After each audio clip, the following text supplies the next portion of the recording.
Okay, cool. So this is Rip. We got him from Midwest Border Collie Rescue, and he came here to live with my family in November.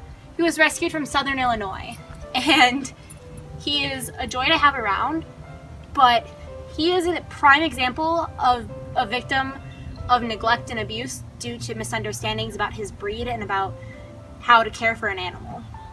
According to the ASPCA, about 50% of dogs and cats are rehomed because of problematic behavior, which most of the time is just breed standards that people don't understand.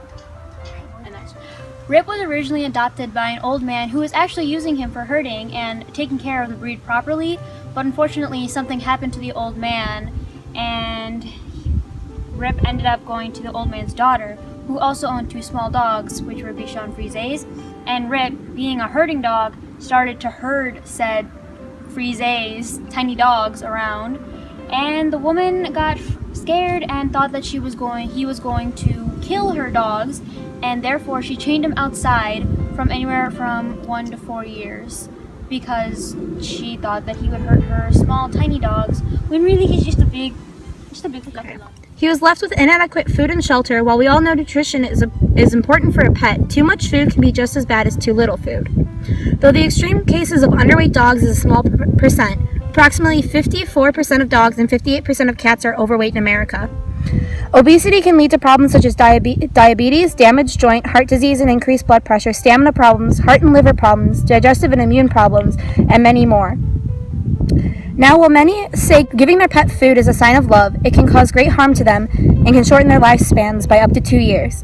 This is important that owners keep in mind that their animal's quality of life is important, and obesity decreases that quality just as much as malnourishment can. That brings me back to the whole vets being more and playing a role into the nutrition part and being more open with the pet parents about what they can do to better the lives of their pet. I actually just talked to a customer recently where they were talking to their vet, and their vet openly admitted that they will not tell the pet parents whether their dog's overweight because they're afraid of offending the pet parent that their dog's overweight. I mean, it is an uncomfortable topic to talk about, and with America, unfortunately, we're so used to seeing overweight pets. So when you see a dog at its normal weight where it should be, a lot of people think it's too skinny. So don't hear it too often as for like toxic things, but when it comes to like unhealthy, just with like most of your commercial brand foods and treats, it's more because the pet parents are just unaware and uneducated. So when they do come into our stores, they have that opportunity of being able to learn and be able to better. And you can't fault them because you can't, they didn't know. So that's why we're here for education and stuff like that. So. Because Rip was left outside, he suffered from frostbite, leaving the tips of his ears torn and folded. He also broke his leg at some point, though none of us know how. While the woman who had him cared for her dogs, we know Rip was abused at some point due to behavioral quirks. What most don't understand is things like hoarding of animals is a large issue and is even seen in McHenry, with a case happening earlier this year. These people love their pets and believe they are treating them right, which is common in neglect cases. In April of 2017, a McHenry man was found guilty of animal cruelty when his horses died of malnourishment. He knew he was unable to care for them and boarded them, but ultimately took them back. A similar case happened in 2011 with a woman who neglected her horses. A more recent example would come from November of this past year. A woman had hoarded 19 dogs, 11 cats, 3 rabbits, and 55 birds, and investigators found a deceased dog and a few deceased birds. These animals were confiscated and taken to McHenry Animal Control. I spent time down at the University of Illinois in their pathology department. There was a puppy that was beaten to death. It was by her boyfriend. We'd seen it multiple times with broken bones, and it was always when the boyfriend was watching the dog. And so we actually handled the case. We did the autopsy on the dog. It went to court. The guy ended up getting, I think, he got 8 months in prison for it. So more significant than what punishments have been in the past. Whether it's significant enough, that's debatable. In order to gain a better consensus on this topic regarding McHenry residents, a survey was sent out titled Pet Owner Survey. The responses we received come from a more affluent group of individuals. However, 51% of respondents reported that they had met someone who was unable to care for their pet. When asked why, the reasons varied, though most of them were the same. The hopeful pet owner did not have the proper information or care enough to get the proper information on the animal they wished to keep as a companion. Examples of responses included lack of education about animal husbandry.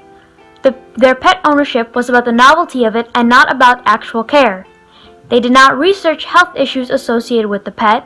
They did not fully research before buying the animal. They based their decision on appearance rather than needs, character traits of the breed or pet. And no one taught them everything necessary in maintaining the health of their pet, which is especially common in younger owners, uneducated or unprepared.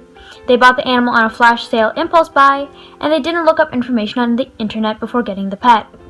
85.7% of respondents responded yes to currently owning a pet.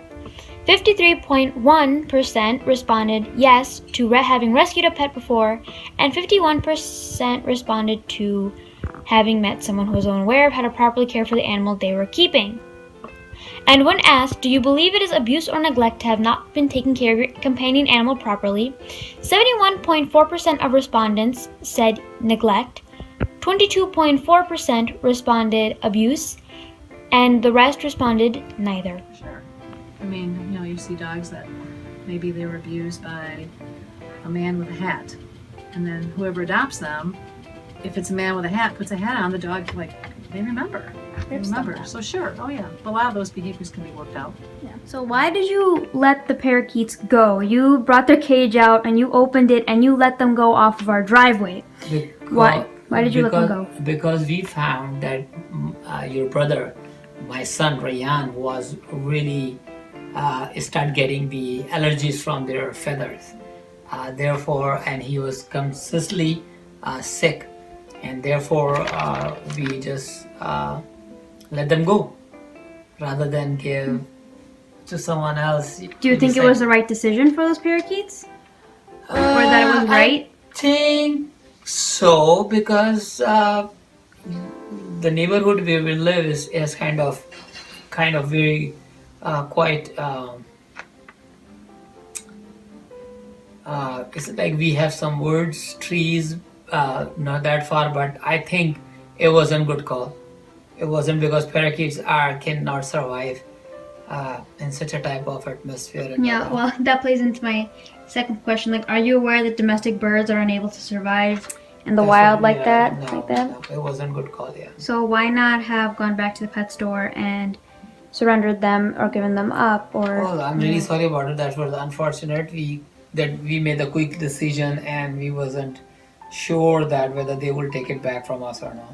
Mm-hmm. Do you feel like you received enough information on how to care for them? No.